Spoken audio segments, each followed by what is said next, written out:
Hi friends, അപ്പോൾ ഇന്ന് നമ്മൾ ചെയ്യാൻ പോകുന്നത് പച്ചക്കായ വെച്ചിട്ടുള്ള ഒരു വെറൈറ്റി ഡിഷാണ്. നമ്മൾ സാധാരണ കായ വെച്ചിട്ട് ഉപ്പേരി അതല്ലാന്നുണ്ടെങ്കിൽ കായയും പയറൊക്കെ ഇട്ടിട്ടാണല്ലോ വെക്കാറുള്ളത്. അപ്പോൾ ഇത് അതിൽ നിന്ന് വ്യത്യസ്തമായിട്ടുള്ള ഒരു അടിപൊളി ചോറിനൊക്കെ സൈഡ് ഡിഷായിട്ട് കൂട്ടാൻ പറ്റുന്ന ഒരു റെസിപ്പിയാണ് കേട്ടോ. അപ്പോൾ ഞാനൊരു 3 നേന്ത്രക്കായാണ് പച്ച എടുത്തിട്ടുള്ളത്. അത് ഇതുപോലെ കുറച്ച് വെള്ളം ഒഴിച്ചിട്ട് തൊലി ഉടക്കനെ ഒന്ന് വേവിക്കാനായിട്ട് വെക്കുകയാണ്. കുക്കറിലിട്ടിട്ട് ഒരു 5 മിനിറ്റ് കുക്ക് ചെയ്തിട്ട് എടുത്താൽ മതി കേട്ടോ. അറിയതിന് ശേഷം നമുക്കതിൻ്റെ തോലൊക്കെ കളഞ്ഞിട്ട് ഇതേപോലെ ഒരു ഫോർക്ക് വെച്ചിട്ട് ഈ ഒരു പരുവത്തിൽ നമുക്കിത് ഉടച്ചെടുക്കണം. അപ്പോൾ ഒരു 5 മിനിറ്റോ അല്ലെങ്കിൽ ഒരു 8 മിനിറ്റിനുള്ളിൽ തന്നെ നമുക്ക് കുക്കായിട്ട് കിട്ടുന്നതാണ് കേട്ടോ. കുറച്ച് വെള്ളം ഒഴിച്ചിട്ട് നമുക്ക് കുക്ക് ചെയ്തിട്ട് എടുത്താൽ മതി. ഇതിലേക്ക് നമ്മൾ നോർമൽ സ്പൈസസ് അല്ല, കുറച്ച് നമ്മൾ ഹോൾ സ്പൈസസ് എടുത്തിട്ട് ഒന്ന് റോസ്റ്റ് ചെയ്തിട്ടാണ് നമ്മളിതിലേക്ക് പൊടിച്ചിട്ട് ചേർക്കുന്നത്. അപ്പോൾ അതിനുള്ള ഇൻഗ്രീഡിയൻസ് ഇവിടെ എടുത്ത് വെച്ചിട്ടുണ്ട്. ഞാൻ എല്ലാതും ഡിസ്ക്രിപ്ഷൻ ബോക്സിൽ ലിസ്റ്റ് ചെയ്ത് കൊടുത്തിട്ടുണ്ട് കേട്ടോ. അപ്പോൾ ഇതൊന്ന് റോസ്റ്റ് ചെയ്തിട്ട് എടുക്കാൻ വേണ്ടിയിട്ട് ഒരു പാൻ വെച്ച് കൊടുക്കുക. അതിലേക്ക് കുറച്ച് വെളിച്ചെണ്ണയാണ് ഒഴിച്ചു കൊടുത്തിട്ടുള്ളത്. നമുക്ക് വേണമെന്നുണ്ടെങ്കിൽ എള്ളെണ്ണ കയ്യിലുണ്ടെങ്കിൽ അതെടുക്കാം. അതിലേക്ക് മുഴുവനോടെയുള്ള ഉഴുന്ന് ആണ് ഇട്ട് കൊടുത്തിട്ടുള്ളത്. 2 ടീസ്പൂൺ അളവിലാണ് ഞാനിപ്പം ഇട്ട് കൊടുത്തിട്ടുള്ളത്. ഒരു മീഡിയം ഫ്ലെയിമിൽ വെച്ചിട്ട് നമുക്കിതൊന്ന് റോസ്റ്റ് ചെയ്തിട്ടെടുക്കാം. ജസ്റ്റ് ഇങ്ങനെ കളറൊന്ന് ചേഞ്ചായി വരണ വരെ ഒന്ന് വറുത്തെടുക്കണം കേട്ടോ. പിന്നെ നമുക്കിതിലേക്ക് ആഡ് ചെയ്യാനുള്ളത് പെരിഞ്ജീരകമാണ്. 1.5 ടീസ്പൂൺ അളവിലാണ് പെരിഞ്ജീരകം ഞാൻ എടുത്തിട്ടുള്ളത്. അപ്പോൾ ആ പെരിഞ്ജീരകം കൂടി ഇട്ട് കൊടുത്തിട്ട് ഇതേപോലെ തന്നെ സെയിം നല്ല പോലെ ഒന്ന് വറുത്തിട്ടെടുക്കുക. ഫ്ലെയിം വല്ലാതെ കൂട്ടി വെക്കരുത്, അപ്പോൾ ഒരു കരിഞ്ഞ ടേസ്റ്റാണ് നമുക്ക് കിട്ടുക. ഇനി അടുത്ത ഇൻഗ്രീഡിയൻസ് എല്ലാം ഞാൻ ഒരുമിച്ചിട്ട് ഇടാണ്. ഉണക്കമുളക് ഒരു 5 എണ്ണം എടുത്തിട്ടുണ്ട് എരിവിനായിട്ട്. അതുപോലെ തന്നെ മുഴുവനോടെയുള്ള മല്ലിയാണ് എടുത്തിട്ടുള്ളത് 2 ടീസ്പൂൺ അളവിൽ. പിന്നെ പുളി എടുത്തിട്ടുണ്ട് കേട്ടോ. അത് കുരുവൊന്നും ഇല്ലാത്ത പുളി എടുക്കാനായിട്ട് ശ്രദ്ധിക്കുക. നമ്മളിത് മിക്സിയിലിട്ട് ഗ്രൈൻഡ് ചെയ്തെടുക്കാനുള്ളതാണല്ലോ. അപ്പോൾ കുരുവൊക്കെ മാറ്റിയിട്ട് വേണം ഇട്ട് കൊടുക്കാനായിട്ട്. ഒരു ചെറിയ പീസ് പുളി മതി.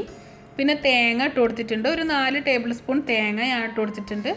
ഒരു ചെറിയ പീസ് ശർക്കരയും കൂടി ഇട്ട് കൊടുത്തിട്ടാണ് ഞാനിപ്പോൾ വഴറ്റിയെടുക്കുന്നത്. അപ്പോൾ ഈ ശർക്കര ഓപ്ഷണലാണ്, പക്ഷേ നല്ലൊരു ടേസ്റ്റാണ് കേട്ടോ ഇതിലേക്ക് ചേർത്തിട്ടുണ്ടെന്നുണ്ടെങ്കിൽ.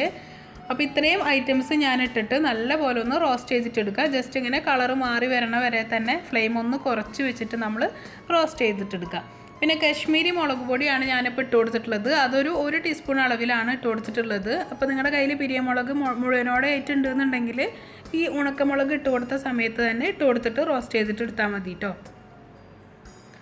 അപ്പോൾ ഇതാ നമ്മളുടെ ഈ ഒരു മിക്സ് അത്യാവശ്യം നന്നായിട്ട് വറുത്ത് വന്നിട്ടുണ്ട് കേട്ടോ. ഇനി ഇത് നല്ല പോലെ ചൂടാറിയതിന് ശേഷമാണ് നമ്മൾ ഗ്രൈൻഡറിലിട്ടിട്ട് ഒന്ന് ക്രഷ് ചെയ്തിട്ട് എടുക്കുന്നത്. നല്ല പേസ്റ്റ് പോലെ ഒന്നും ആക്കരുത്, ജസ്റ്റ് ക്രഷ് ചെയ്തിട്ട് എടുക്കാനേ പാടുള്ളൂ. അപ്പോൾ നമ്മളിതാ അടുത്ത ഒരു പാൻ വെച്ചിട്ട് ഈ സെയിം പാനിൽ തന്നെ നമുക്ക് ഇതെങ്ങനെയാണ് ഉണ്ടാക്കണമെന്ന് നോക്കാം. അതിന് വേണ്ടി വെളിച്ചെണ്ണ തന്നെയാണ് ഞാൻ യൂസ് ചെയ്തിട്ടുള്ളത്. അതിലേക്ക് കടുക് പൊട്ടി വരുമ്പോൾ നമുക്ക് നേരത്തെ എടുത്തു വെച്ചിട്ടുള്ള ആ ഒരു കായ്ക്ക് ആവശ്യത്തിനനുസരിച്ചിട്ട് നിങ്ങൾ സവോള എടുക്കുക. ഞാൻ ഇപ്പോൾ 3 എണ്ണത്തിന് ഒരു മീഡിയം സൈസ് സവോളയാണ് ഇതേപോലെ ചോപ്പ് ചെയ്തിട്ട് എടുത്തിട്ടുള്ളത്. അതിട്ടിട്ട് നല്ല പോലെ വഴറ്റിയെടുക്കുക. അപ്പോൾ ഇത് വഴറ്റുന്ന സമയത്ത് ഉപ്പ് ആവശ്യത്തിന് ഇട്ട് കൊടുക്കണം. നമ്മൾ കായ വേവിക്കുമ്പോൾ ഉപ്പൊന്നും ഇട്ട് കൊടുത്തിട്ടില്ല കേട്ടോ. അപ്പോൾ അതിനനുസരിച്ച് അത് കണക്കൂട്ടിയിട്ട് ഉപ്പിട്ട് കൊടുക്കുക. എന്നിട്ട് നല്ലോണം ഒന്ന് വഴറ്റിയെടുക്കുക. ഇതുപോലത്തെ ഒരു റെസിപ്പി ഞാൻ മുന്നേ പോസ്റ്റ് ചെയ്തിട്ടുണ്ടായിരുന്നു, വഴുതനങ്ങ വെച്ചിട്ടുള്ള പുളിക്കുത്തി റെസിപ്പി. അപ്പോൾ അത് ഇതുവരെ കാണാത്തവരുണ്ടെന്നുണ്ടെങ്കിൽ ഒന്ന് ട്രൈ ചെയ്ത് നോക്കണം കേട്ടോ. അപ്പോൾ നമ്മൾ സവോള ഒരുവിധം ഒന്ന് വാടി വരുമ്പോൾ ആ ഒരു 1/2 ടീസ്പൂൺ അളവിൽ നമ്മൾ മഞ്ഞൾപ്പൊടിയും അതുപോലെ തന്നെ ഒരു 1/4 ടീസ്പൂൺ അളവിൽ നമ്മൾ കായപ്പൊടി ഇട്ട് കൊടുക്കണം. ഇതിട്ട് കൊടുത്തിട്ട് അതിൻ്റെ ഒരു പച്ചമണമൊക്കെ ഒന്ന് പോകുന്നവരെ തന്നെ ഒന്ന് വഴറ്റിയെടുക്കുക. അപ്പോൾ കായത്തിൻ്റെ ആ ഒരു ടേസ്റ്റും അതുപോലെ തന്നെ നമ്മുടെ മല്ലിപ്പൊടി ഇതെല്ലാം കൂടെ ചേർന്നിട്ട് നല്ലൊരു വ്യത്യസ്തമായിട്ടുള്ളൊരു ടേസ്റ്റാണ് കേട്ടോ ഈ ഒരു റെസിപ്പിക്ക്. അപ്പോൾ എല്ലാവരും ഇത് എന്തായാലും ഒന്ന് ട്രൈ ചെയ്ത് നോക്കുക. അപ്പോൾ നേന്ത്രക്കായ തന്നെ വേണമെന്നില്ല, ഏത് പഴം ആയാലും പച്ചയ്ക്ക് എടുത്താലും കുഴപ്പമില്ല കേട്ടോ. അപ്പോൾ അതാ നമ്മൾ നേരത്തെ വേവിച്ച് വെച്ചിട്ടുള്ള ആ ഒരു കായ പൊടിച്ചത് ഇതിലേക്ക് ആഡ് ചെയ്ത് കൊടുക്കുകയാണ്. അപ്പോൾ ഇതിൽ വലിയ പീസുകളൊക്കെ ആയിട്ട് കിടക്കുന്നുണ്ടെന്നുണ്ടെങ്കിൽ ഒന്ന് സ്പൂൺ വെച്ചിട്ടൊന്നും ഇങ്ങനെ ഉടച്ചു കൊടുത്താൽ മതി കേട്ടോ. അപ്പോൾ മീഡിയം ഫ്ലെയിമിൽ ഇട്ടിട്ട് ഇതൊരു ഡ്രൈ ആയിട്ടുള്ള ഡിഷാണ്. അപ്പോൾ ഇതേപോലെ ആ ഒരു വെളിച്ചെണ്ണയിൽ അത്യാവശ്യം നല്ല രീതിയിൽ തന്നെ മിക്സ് ആക്കിയിട്ട് എടുക്കുക. ഈ ഒരു സമയത്താണ് നമ്മൾ നേരത്തെ ചൂടാറിയതിന് ശേഷം വറുത്ത് വെച്ചിട്ടുള്ള എല്ലാതും ഒന്നും ഇങ്ങനെ ക്രഷ് ചെയ്തിട്ട് എടുത്തിട്ടുള്ളത്. എല്ലാം കൂടെ ഒരുമിച്ചിട്ടിട്ട് ക്രഷ് ചെയ്താൽ മതി. അപ്പോൾ വെള്ളമൊന്നും ചേർക്കാതെ ഇതേപോലെ തരി തരി ആയിട്ട് വേണം കേട്ടോ പൊടിച്ചിട്ടെടുക്കാനായിട്ട്. പേസ്റ്റ് പരുവത്തിലൊന്നും ആക്കരുത്.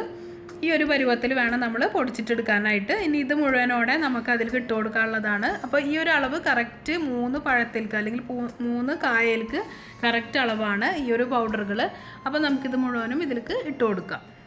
അപ്പോൾ എപ്പോഴും കായ വെച്ചിട്ട് ഉപ്പേരിയും അതുപോലെ തന്നെ കായും പയറും ഒക്കെ വെച്ച് മടുത്തവരാണെന്നുണ്ടെങ്കിൽ ഈ ഒരു വെറൈറ്റി ആയിട്ടുള്ള റെസിപ്പി എന്തായാലും ഒന്ന് ട്രൈ ചെയ്ത് നോക്കുക. അപ്പോൾ നല്ല ടേസ്റ്റാണ്. ചൂട് ചോറിൻ്റെ കൂടെ അല്ലെങ്കിൽ ഒരു സാമ്പാറിൻ്റെ കൂടെയൊക്കെ സൈഡായിട്ട് നമുക്ക് സെർവ് ചെയ്യാൻ പറ്റുന്ന ഒരു അടിപൊളി വെറൈറ്റി ആയിട്ടുള്ള ഒരു ഐറ്റമാണ് കേട്ടോ. അപ്പോൾ ഇത് ഇട്ടിട്ട് ഈ ഒരു പൗഡർ ഇട്ടിട്ട് നല്ല പോലെ മിക്സ് ആക്കിയിട്ടെടുക്കുക. നമ്മുടെ കായ പൊടിച്ചതിൻ്റെ എല്ലാ ഭാഗത്തേക്കും എത്തുന്ന പോലെ തന്നെ ഇതാക്കിയെടുക്കുക. അപ്പോൾ വെളിച്ചെണ്ണയിൽ കിടന്നിട്ട് ഇതിങ്ങനെ മൊരിഞ്ഞ് വരുമ്പോൾ തന്നെ നല്ലൊരു മണമാണ്. മീഡിയം ഫ്ലെയിമിലിട്ടിട്ടാണ് നമ്മളിപ്പോൾ ഇത് ചെയ്തിട്ടെടുക്കുന്നത് കേട്ടോ. അപ്പോൾ അത്യാവശ്യം നന്നായി യോജിച്ച് വരുമ്പോൾ നമുക്ക് ഫ്ലെയിം ഓഫ് ചെയ്യാവുന്നതാണ്. അതേ ഉള്ളൂ. എല്ലാവരും ഒന്ന് ട്രൈ ചെയ്ത് നോക്കുക, ഫീഡ്ബാക്ക്സ് അറിയിക്കുക. പിന്നെ നമ്മളുടെ മുന്നേ ഇട്ടിട്ടുള്ള പുളിക്കുത്തിയുടെ റെസിപ്പി കാണാത്തവരുണ്ടെങ്കിൽ അതിൻ്റെ ലിങ്ക് ഞാൻ ഡിസ്ക്രിപ്ഷൻ ബോക്സിൽ കൊടുക്കുന്നുണ്ട്. സെയിം ഇതേപോലത്തെ ഒരു പ്രൊസീജിയറിൽ കൂടെ ചെയ്യുന്ന ഒരു റെസിപ്പി തന്നെയാണ്. അതും നല്ല ടേസ്റ്റാണ്. അപ്പോൾ എല്ലായ്പ്പോഴും പറയാറുള്ള പോലെ തന്നെ നമ്മുടെ ചാനൽ സബ്സ്ക്രൈബ് ചെയ്യാതെ കാണുന്നവരുണ്ടെന്നുണ്ടെങ്കിൽ ഒന്ന് സബ്സ്ക്രൈബ് ചെയ്ത് സപ്പോർട്ട് ചെയ്യണം കേട്ടോ. അപ്പോൾ ഇനി അടുത്ത റെസിപ്പി ആയിട്ട് നമുക്ക് കാണാം. Bye bye.